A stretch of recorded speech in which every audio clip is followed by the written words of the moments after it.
आकाशवाणी का ये पटना केंद्र है। प्रस्तुत है वैशाली जिले की हलचल। इसे पेश कर रहे हैं हमारे संवाददाता मनोज कुमार सिंह।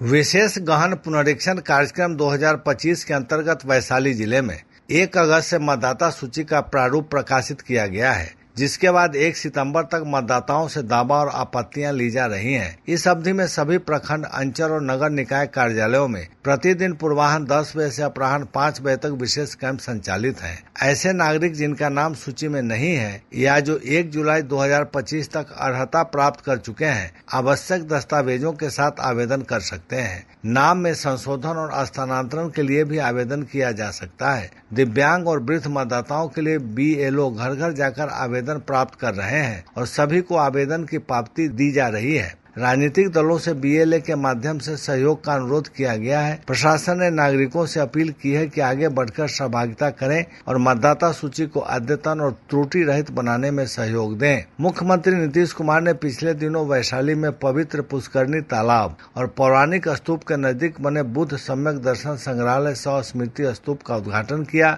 इसके निर्माण पर 550 करोड़ रुपए से अधिक की लागत आई है। 72 एकड़ भूखंड पर बने इस स्तूप में भगवान बुद्ध का पावन अस्थि कलश स्थापित किया गया है, जो स्मारक का प्रमुख केंद्र बिंदु है। भगवान बुद्ध का यह अस्थि अवशेष सबसे प्रामाणिक है। इसका उल्लेख चीनी यात्री हुएनसांग ने भी अपनी पुस्तक में किया है। उद्घाटन समारोह में 15 देशों के बौद्ध भिक्षु भी शामिल हुए। इस अवसर पर उप मुख्यमंत्री सम्राट चौधरी और विजय कुमार सिन्हा तथा जल संसाधन मंत्री विजय कुमार चौधरी समेत अन्य गणमान्य लोग मौजूद थे।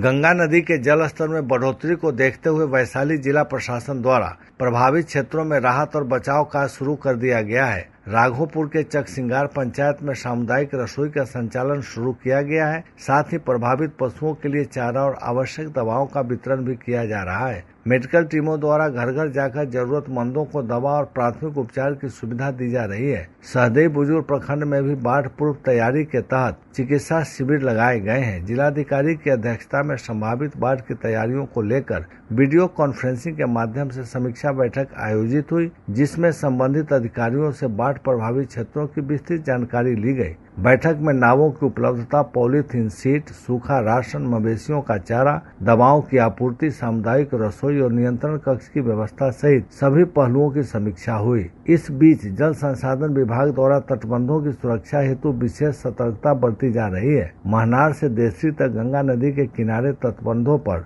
बाढ़ नियंत्रण का कार्य संपन्न कर लिए गए हैं। 24 घंटे गश्ती दल तैनात हैं और अभियंता लगातार निगरानी कर रहे हैं। इवैंकमेंट एम्बुलेंस सेवा भी सक्रिय है ताकि आपात स्थिति में त्वरित सहायता मिल सके।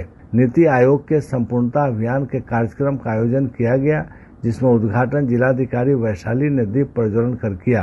कार्यक्रम की शुरुआत स्वागत गीत से हुई, जिससे वातावरण सांस्कृतिक भाव से भर गया। अभियान में उत्कृष्ट कार्य करने वाले आशा कार्यकर्ताओं, कृषि समन्वयकों और नर्सों को मेडल व प्रशस्ति पत्र देकर सम्मानित किया गया। वोकल फॉर लोकल अभियान के अंतर्गत स्वयं सहायता समूह और स्थानीय उद्यमियों द्वारा तैयार हस्त निर्मित उत्पादों की प्रदर्शनी लगाई गई। इन स्टॉलों में खाद्य सामग्री, हस्तशिल्प और कलाकृतियों को दर्शाया गया।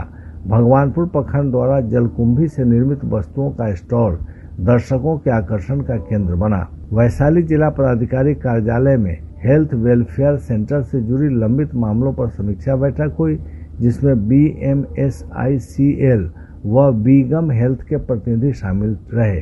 91 में से 52 स्थलों का चयन हो चुका है, जबकि शेष 39 स्थानों पर भूमि अतिक्रमण, गड्ढा या माप की कमी के कारण निर्माण रुका है। जिला प्रशासन ने इन स्थलों पर शीघ्र उपलब्ध भूमि चिन्हित कर उपलब्ध कराने का निर्देश दिया। वैशाली के जिलाधिकारी वर्षा सिंह ने अस्पतालों की समीक्षा बैठक में स्वास्थ्य सेवाओं, डॉक्टरों की उपस्थिति, सफाई व्यवस्था और संसाधनों की स्थिति की गहन समीक्षा की। बैठक में बेहतर सेवा देने वाले डॉक्टरों को सम्मानित करने और हर सोमवार ब्रीफिंग बैठक आयोजित करने का सुझाव भी दिया गया। अभी आप सुन रहे थे वैशाली जिले की हलचल। इसे पेश कर रहे थे हमारे संवाददाता मनोज कुमार सिंह।